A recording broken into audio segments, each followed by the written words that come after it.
Hello everyone, Skits here, and today I'm going to show you top 10 mods that came out for Fallout 4 in February of 2016. As always, this is just my personal list, and if you think I missed any of your favorite mods, then feel free to post them in the comment section below. And now let's get to it. Starting off, we have Commonwealth spawns extended by Engager. This mod adds tons of new spawn points for different creatures to make Commonwealth feel like more dangerous and challenging place. In vanilla game, there were a lot of times when I felt like Wasteland was a bit empty and that it was easy to travel from place to place without meeting much resistance. Thanks to this mod, I will definitely not feel safe anymore. When you install it, a new item will be added into your inventory that will allow you to basically set the difficulty for new spawns. You can set how many enemies you want to spawn and how frequent their spawns should be, and there are also separate categories for different NPCs and animals. Big changes were also made to Glowing Sea that has a separate category. It now looks like a dangerous battlefield, and it also has some new music playing during battles. If you're lazy to set things up yourself, there are also spawn presets that serve as difficulties. Now I personally tried hardest difficulty for review purposes, and let me tell you, it was complete madness. There were enemies spawning every step I took, and it was hard to avoid battles, since if they were not fighting each other, enemies would chase after you. Speaking of fighting, there were also times when I saw different enemies battle each other, and those scenes kinda reminded me of all those NPC battle videos you can find on YouTube. Anyway, it was very hard to survive, and I would not recommend highest difficulty for any sort of playthrough, unless you like some real challenge and a lot of fighting in your game. Other difficulties, however, add a nice amount of enemies to the game that will make you meet them more often without making it annoying. Personally, I would definitely recommend this mod to anyone who thought that Fallout 4 was not challenging or thought that Commonwealth was a bit empty, needed few more enemies to spice things up. Next up, we've got See-Through Combat Scopes by henkspamadres. This mod adds new combat scopes into the game with an interesting feature. As we all know, in vanilla game, whenever you tried to use sniper scopes on your rifle, there was always a small fade in before you were able to aim, and you also lost part of your peripheral vision as a compensation for additional zoom with the scope. These new scopes, however, remove these two limitations by behaving sort of like reflex scopes with a larger zoom. This is kinda hard to explain, and it is just best to see it in action. So as you can see, whenever I zoom with these combat scopes, I get a larger zoom than I would get with reflex sight, but I don't lose sight of enemies surrounding me. I think that this type of scope is perfect for mid-range battles, where you already want to get a good look at your enemies with your scope, but you also want to know where they are located, so that they can't flank you, which is hard to do with an usual sniper scope.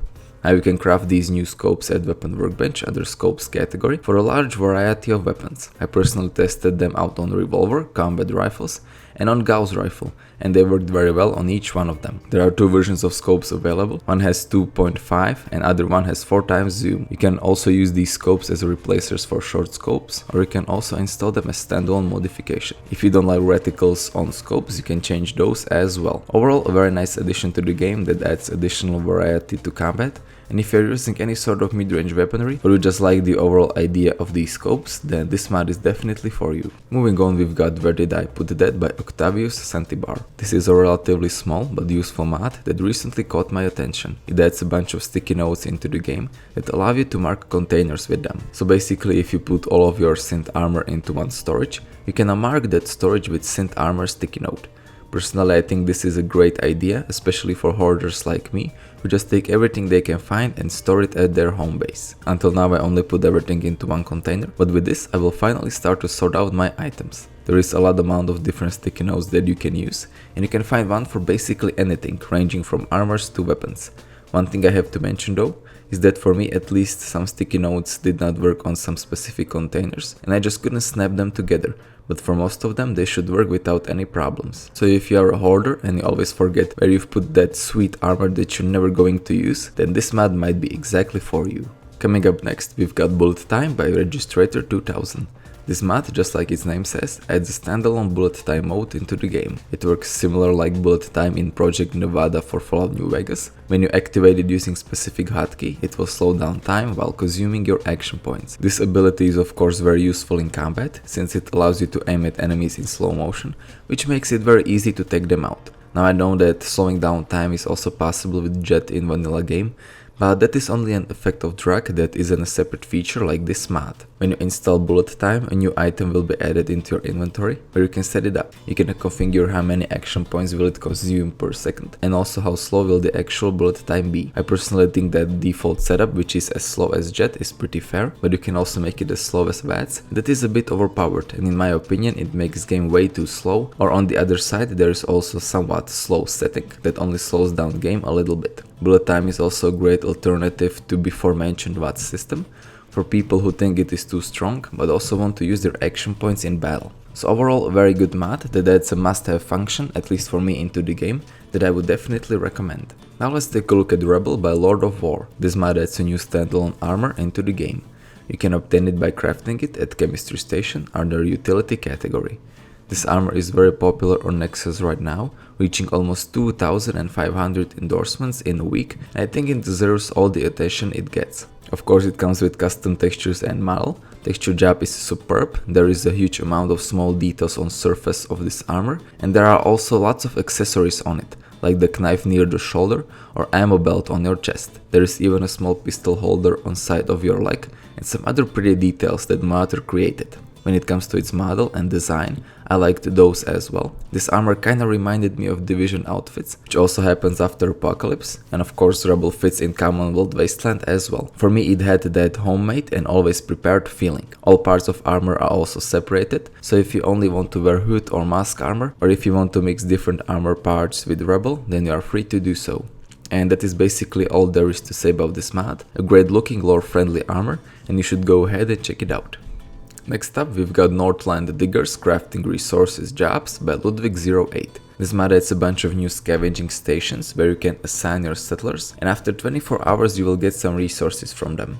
At the moment there are 15 different stations, and each one produces different type of material and also has a unique visual design. There are some interesting stations included like Settlement Butcher that adds +6 food to your settlement and also produces leather and bones, Tax Collector that creates caps, beer or whiskey, or Sandpit that adds +10 to your happiness. Other than that, there are also stations that produce steel, concrete, ceramic, circuitry, wonder glue, springs, and so on. Like I mentioned, each station has custom visuals that look very good and fit the theme of that specific station, and they also have all sorts of different animations. I think that this mod is perfect for large settlements, where you can see a lot of settlers doing nothing, and thanks to this mod you can assign them to workstations, and they can produce some useful resources for you as well. What I also like about this mod is that modder is constantly updating it with new stations, and is listening to requests and ideas of other people. So if you feel like your settlers could use some additional work and you like these new workstations, then this mod is definitely for you.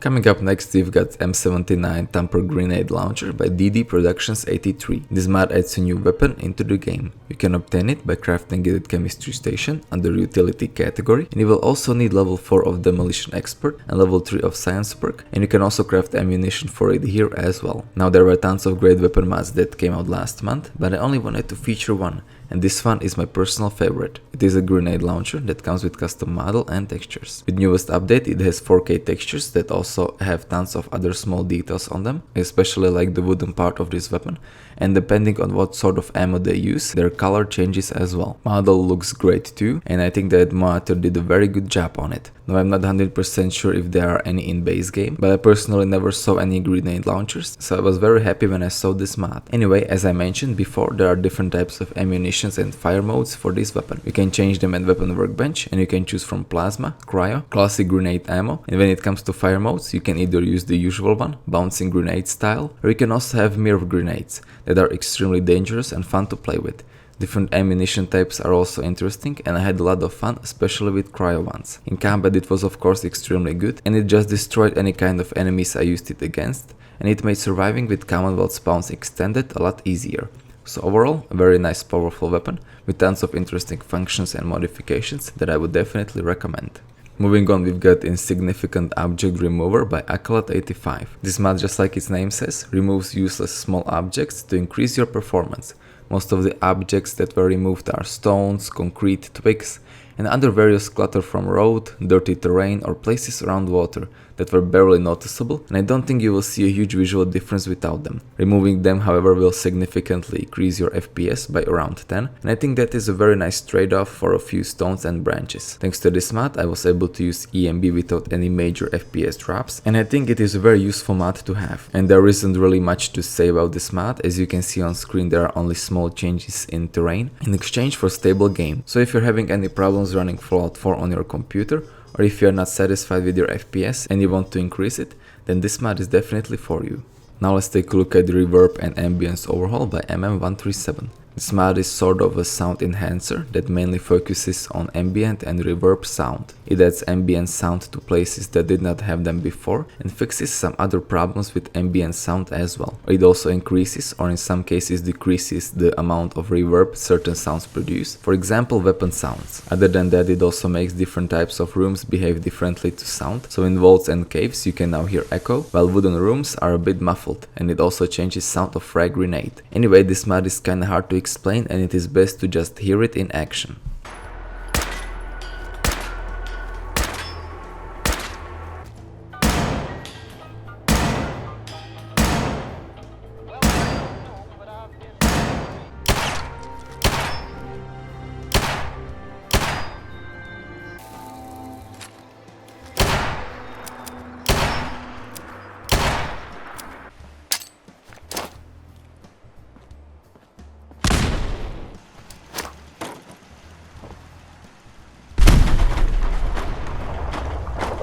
As you could hear, difference is really big, and I personally prefer this mod's sounds to the vanilla one. It sounds more realistic to me. So if you enjoyed these new sound effects as well, then you should go ahead and check out this mod.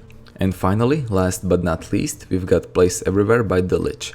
This mod allows you to build things in settlements menu anywhere you want. As we all know, in vanilla game, you are not able to place things in the air or inside the building if items clash or clip with each other. That is a real bummer if you want to get creative with things. This mod removes this problem, and it basically allows you to put items anywhere you want. So if you want to create staircase out of light or do any other crazy stuff, you are free to do so. Now of course there are still limitations. For example, items that can only be built in dirt or water still can't be built anywhere else, and even though it is possible, Moator does not recommend building out of green zone. Another feature of this is that it allows you to move around yellow items that you could only scrap before, and this is personally my favorite part of this mod. There were a lot of items that I liked, like ruined cars that were in the way, but I still did not want to scrap them, and now with this mod I can finally move them out of the way. This applies to things like trees, cars, benches and other various items that only could be scrapped before. In this mod you can also use numpad to precisely move objects or undo your actions with backspace. It also features hotkeys that allow you to snap items to each other or to the ground. One thing you should know is that this mod also requires Fallout 4 script extender, so make sure you download that as well. Overall, a must-have addition to settlement building system in Fallout 4 that allows you to get even more creative with your creations, and I think you should go ahead and check it out. And yeah guys, I guess that's about it for this video. If you noticed, I also used EMB in this video, so let me know what you think about it in the comments. And I also scripted this episode since I'm still not recording at home, so if you notice any differences in my voice, it is because of that. And I will also probably not be making any mods weekly until Creation Kit comes out, because I don't have time to make videos weekly and I also want to do some other projects on the side, so that is why. And yeah guys, I hope you enjoyed this video. Leave a like if you did, tell me what you think about it in the comments, subscribe for more Fallout 4 content, and I will see you next time.